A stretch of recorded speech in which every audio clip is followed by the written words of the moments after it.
In this video, I'm going to be talking about the Amtech fault simulator that we built.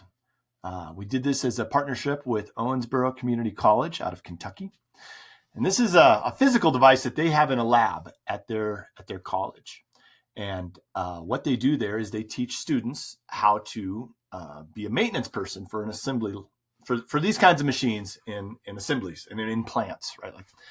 And so what we did was we worked with them to identify a number of ways that this machine can be broken. And that's called a fault. And then we created kind of this game where we present the machine to the student and they have to fix the fault, get the machine running, just like if they were a maintenance person in a factory. And they get called over to this machine and the operator says, I can't get this machine to run. They come up to the machine and they do their triage or whatever they're trained to do in this course.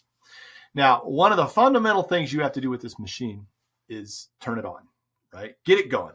And that's what I'm going to demonstrate. So in the real world, if you were a student being presented with this activity or this challenge, you would have been trained. You probably would have tried it out on the machine, or you would have seen a video on how to do it.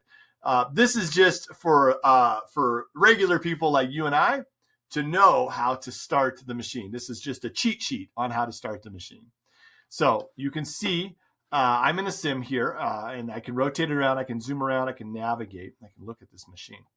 Now, you can see up here in the corner that I am being asked to power on the Amtech trainer. All right. So that's what I'm going to do. I'm going to show you the proper way to turn on this machine. So you walk in as an operator starting up this machine for your shift or whatever. So the way you do it is you walk up to the machine, and right up here on the cabinet, there's a big old lever.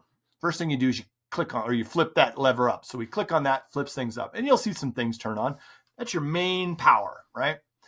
Next thing you got to do is you got to go up here to what's called the HMI, which is your operator panel at the very top of this cabinet. You click on that and you can jump into the HMI.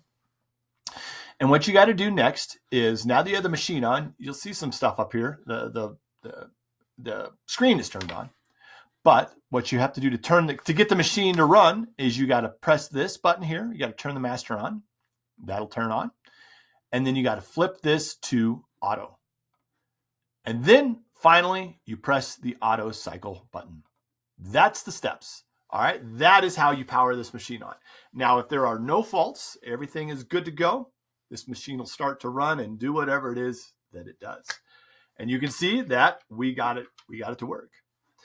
Now, this machine can be configured, or this sim can be configured by the author when they create this slide to have some broken states. And this is when you would run into those states, is you would try to power the machine on and you would get a fault. You would get some hint as to what's wrong, and you would have to go fix that fault. But we won't be doing that in this.